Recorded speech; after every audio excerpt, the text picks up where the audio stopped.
Hi, so this is going to be a recipe for the sponge cake with whipped cream and cream cheese frosting. I make this cake quite often. It's pretty easy to make cake. There are not too many steps here and not too many ingredients, which is also nice. I will obviously put all the ingredients in the description. This cake is actually based on Tatyana's everyday food recipe, which I'll also link. But the sort of frosting and all icing depends on your occasion of what you actually want to put on. I'll show you all the steps, including making the cake, making cake bases, making the filling, decorating it, so on and so forth. I've laid everything out here already, so I have eggs, flour, sugar, sort of ready for this. And I will mostly show you the table because that's what probably more important and interesting here. And I will go through the process here as well. So let's start. And the first thing that we need to do is we need to make sure we get all the eggs into the mixing bowl and start mixing.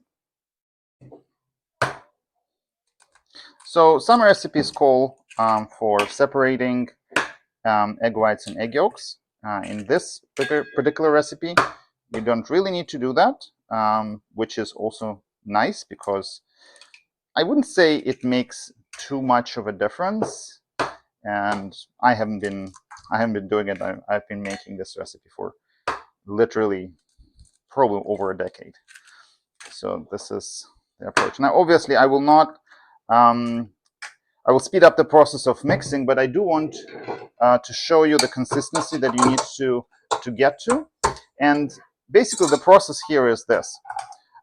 You do mix it to a certain point, and then you start adding sugar. You will see about where we are. It has to foam up a bit.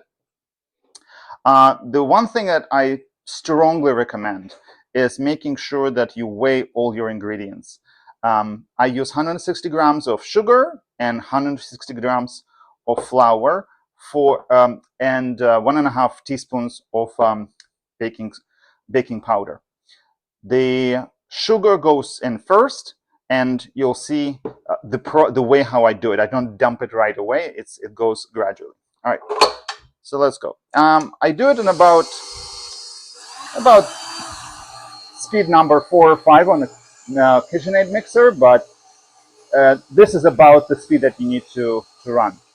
It'll go for about 4 or 5 minutes, something like that. And I'll speed up through the mixing process so you don't have to watch each other.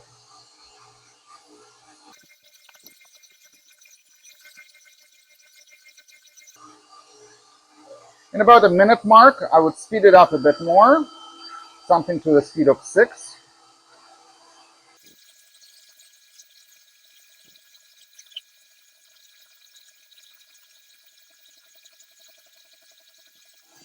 So about this point, let me just show you. This is about how it's supposed to look like when you have to start adding sugar. So I add sugar as it is spinning, so there's going to be a noise here. And because this is not icing sugar, you don't have to slow it down significantly. You know, this speed is good enough. It's not going to splatter all around, which is not the case for the when we're making the filling and the icing. So slowly add sugar so it distributes well, and then we need to let it beat a little bit more so it gains quite a bit of volume. Now I didn't mention you should turn on your oven by this point to 350 degrees and let it heat up. Usually it'll take 10 minutes, so we have plenty of time for that. And make sure you have flour and 1.5 teaspoons of, well, 1.5 is, or half a tablespoon of baking powder mixed in with flour.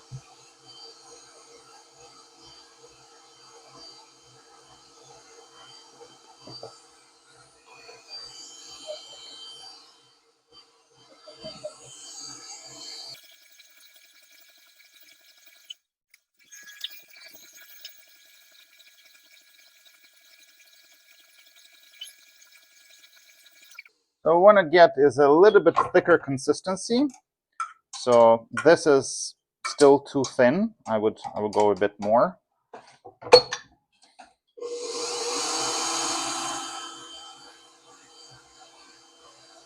So let's check again. So you see it's getting thicker now.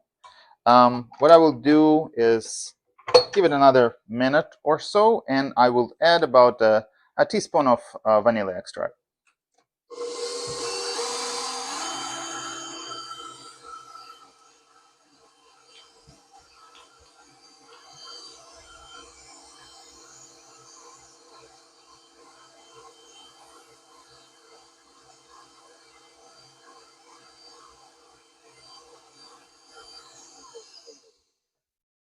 All right. So this is about what we're looking for. It's hard to describe in terms of viscosity, but this is why I wanted to show you exactly how it should be. So now comes the, I would say, the only difficult and careful process that you need to follow is mixing in the flour into the batter. And you have to do it carefully. Now, what you need to do is basically fold the flour into the mixture, but not disturb it too much. Otherwise, you will deflate the batter. So I would do in about 3, 4, I would say 4, 5 steps. And I like to do it with a whisk very gently. Let me adjust the camera to make sure you can see that. So like in batches, and you'll see, just to make sure, don't leave any clumps. And yes, I know this is a bit tricky because you're trying to work carefully while at the same time mixing everything.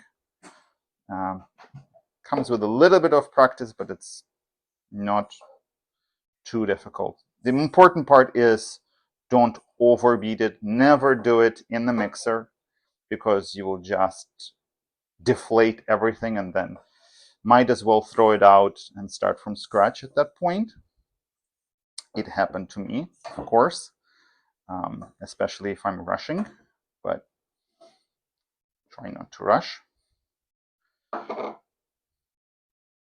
So you'll see, depending on your mixer, depending on your mixing bowl, you'll get a hang of it. And you need to make sure also you have a baking tray ready for it. Now, there are a couple of recipes that you can, a couple of options that you have for that. Obviously, you can do it a flat and then make it as a roll. Today, I'm going to be making it in a 10-inch baking dish and spring form, I would say, and then cut it in half. So the original recipe that Tatyana does, she does it in multiple forms, but I need a cake which is about 10-inch wide. So the one thing I need to mention is that you'll notice I did not dust anything. I didn't put any butter or anything here. The only thing at the bottom is parchment paper, and that's it. You need to help it to stick to the sides, I should say. Otherwise, it will fall on itself, which not going to be a really nice cake in that case.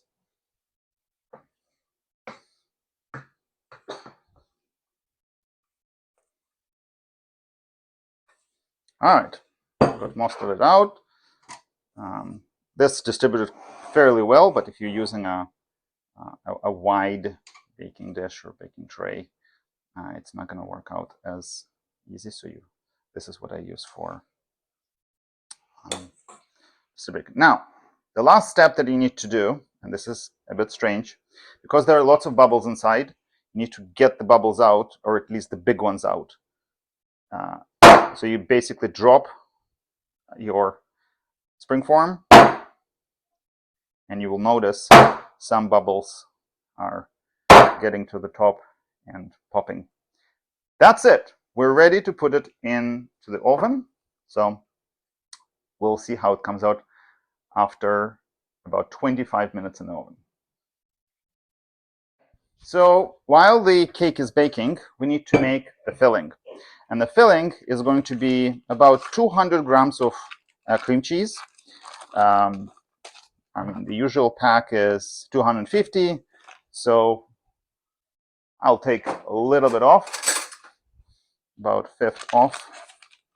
And we need to whip the cream cheese to the point where it's going to be fairly malleable, and when integrated with, combined with whipped cream, you're not gonna feel the chunks of cream cheese at that point.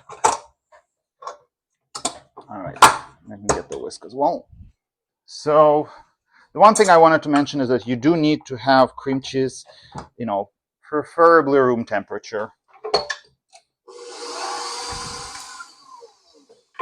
So obviously, when dealing with things like cream cheese or whipped cream, the whisk, if your whisk does not go all the way to the bottom of the bowl, you do need to stop occasionally and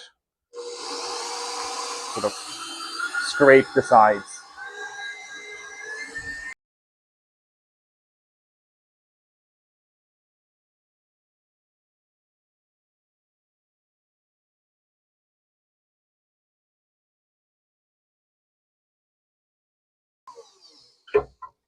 All right, so this is about the consistency that we want. Now, there are a couple of ways that people do this. One way is that they straight add the whipped cream into the bowl and whip it with that.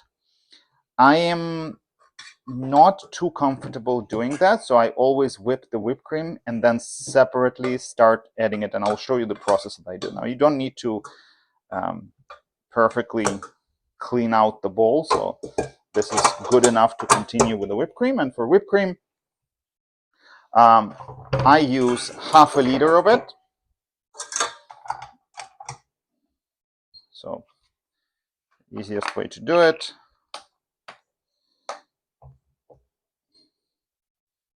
Is air it and then slowly add until you get about a half a liter. 375, 480. All right, this is about half a liter. All right, so the process here is that you need to make sure it's whipped to almost firm, at which point we're going to add icing sugar. There's about 100 grams of icing sugar here. So start a little bit slow so it doesn't splash everywhere.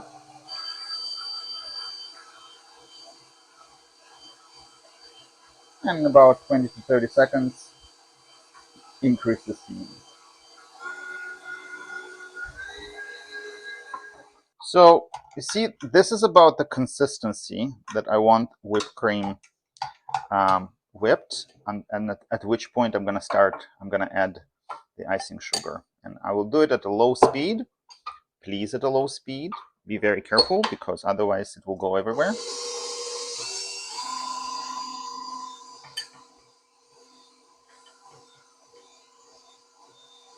And you add it slowly so it incorporates, and then it whips to a firm state. So just before we're done, I'm going to scrape it from the bottom, just to make sure there's nothing too liquidy remaining at the bottom of the bowl. And I will also add a teaspoon of vanilla here as well. All right. So this is about where we want to end, because if you go any further, you can make butter. I mean, sweet butter, but still. So there are a couple of ways of combining those two. What I prefer for a bit more smoother consistency, it's an extra step, yes. I actually transfer, I would say like 80% of it into a separate bowl. And yes, I know I'm using an extra bowl for that. Something like that.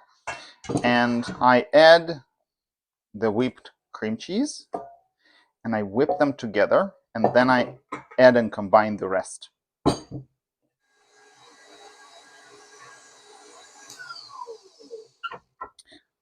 One side note that I want to mention is that you see I've used cream cheese here, but you can use mascarpone cheese. I use it all the time. I think it's even sometimes better. But right now I had cream cheese, and that's what we're going to have. So scrape the bowl just to make sure there is no cream cheese stuck anywhere at the bottom. This is mixing well. I'm going to start adding the rest of the whipped cream. And that's it. We are done. It's fairly voluminous. Try not to eat it before decorating because you will need all of it. All right, so this goes into the fridge because our sponge cake is still baking. It has another 10 minutes to go or so. And we will switch to the decorating after we take the sponge cake and let it cool. All right, so it's been a couple of hours since I took out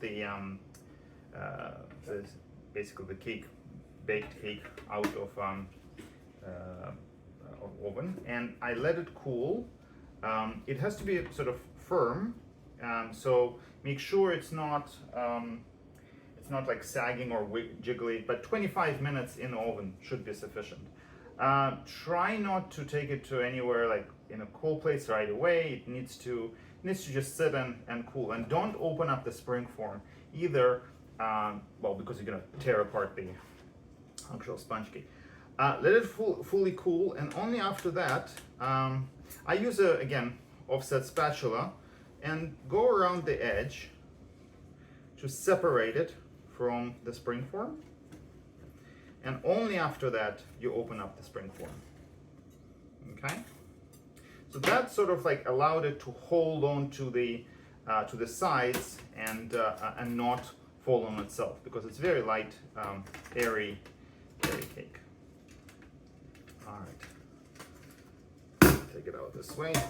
Now, again, I have sort of like a turning table for decoration. You don't really need that. It's just easier. It does become significantly easier when if you're making making cakes often. You basically peel off the bottom, and what I do, right away I put it on a sort of like a cake pad that afterwards goes into a box or something like that. And what we need to do now is we need to cut it in half. You can use serrated knife. I like to use my chef's knife. Depends on what you like. Now, the one thing that I want to mention is that right here we are essentially going on a third step of assembling the cake, and we're doing it all in one video, and we're doing it all in one day, but it doesn't have to be. You can make the cake after it cools off, wrap it in saran wrap, throw it in a freezer. It can hold for weeks. Okay, you can make the sort of the frosting a day before, again cover it with saran wrap and leave it till the next day, and assemble it essentially just before the event. That's sort of absolutely fine and normal. Now, what I need to do is I need to cut it about obviously halfway, and I don't know if I'm gonna get the angle. I'll try to set up the camera in such a way that you can see. But essentially, what I do, and I'll start from here, is sort of not like start jabbing it right in the middle, but sort of going around, and that way slowly getting further in into the sponge cake. So first I go around fully to make a full circle, and then I start sort of venturing in. All right, so let me move the camera and show you on the side.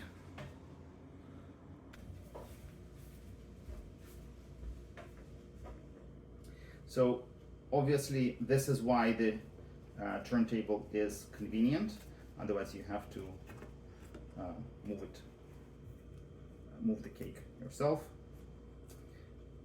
And will you make it perfectly? No. Is it a big deal? Not really. So as long as it's approximately half, it's good enough. So here we got them separated, and what I do is the following. I put some sort of a board, and I try to sort of flip it like so. So it's not, you're not accidentally like breaking it in half.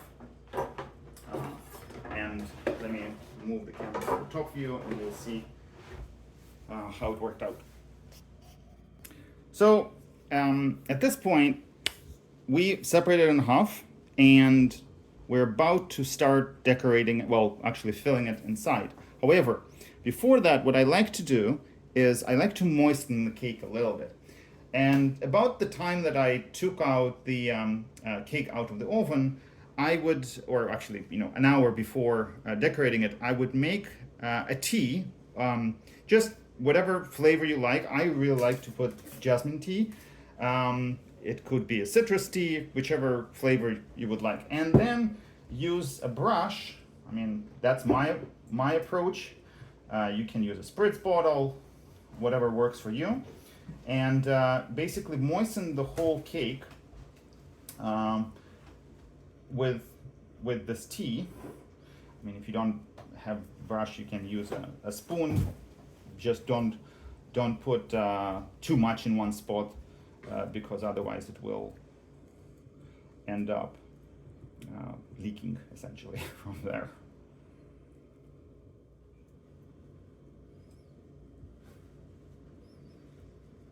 All right, let me finish a few spots that I missed here.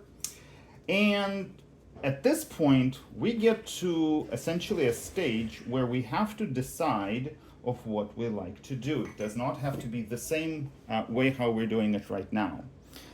What do I mean under this? Is today, my plan is to use blueberries and strawberries. Blueberries are gonna go inside as well as on the top, and strawberries are just gonna be on the top. And again, I'm gonna just come up with some design to put them around.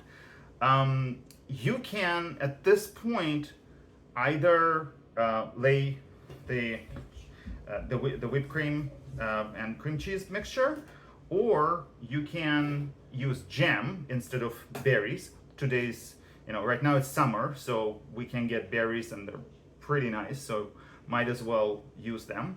But exactly the same approach, use a little bit of a jam, then put whipped cream, and there are no berries inside. Different fruit can go inside as well. So it's up to you what you would like to put in. Today I'm doing just this particular one. And when I put berries, I usually what I do is I spread a little bit of the filling or icing, and I use offset spatula to sort of distribute it all around. Again, the reason why I use the turntable, but you don't really need to. And that will hold the berries better than putting the berries first and then spreading the whipped cream mixture on top. A bit more. Again, think about it this way. You can add a little bit of a cocoa powder, and this can be a chocolate cake. or more like 2 different flavors cake. So up to your imagination, honestly. I've done many different variations. All right, so we'll spread it out. Again, you can cut them up. Very often I take actually strawberries, cut them in smaller chunks. Don't put big ones because they will essentially separate your cake in half. Smaller chunks, and put them the same way how I'm doing right now with blueberries. Obviously, I washed them and I dried the berries before, so do not put wet berries, because it's just gonna ruin, well, not as much at the bottom, but the top. All right, so here's the tricky part. You basically need to flip the top part onto the bottom, and you can either do it with a board, and I'll show you it with a board. You can do it with just holding it by yourself.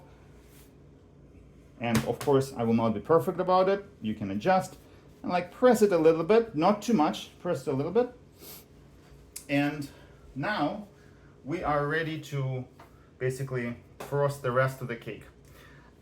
Ideally, you should have it flat. I don't have it perfectly flat, which is okay. We'll just put a little bit more frosting on the sides. The one thing I do like to do is fill the sides first, to make sure there are no voids on the sides between the 2 halves of the sponge cake. All right, so I'm doing this roughly at this point. Afterwards, I'm going to be doing it with a spatula to make it much nicer.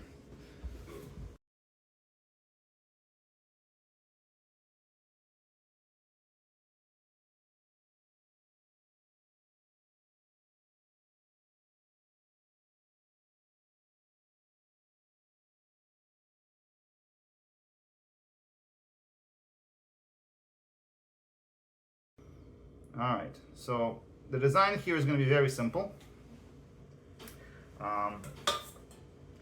We're going to just layer the strawberries on the side and then in the middle.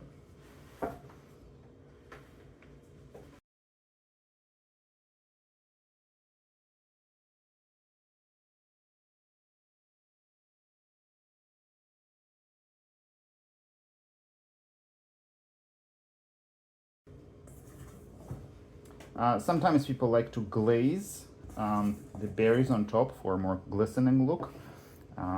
You have to be careful with it because it might sort of melt the whipped cream. But overall, I think this is working out, and you can put berries on the side as well.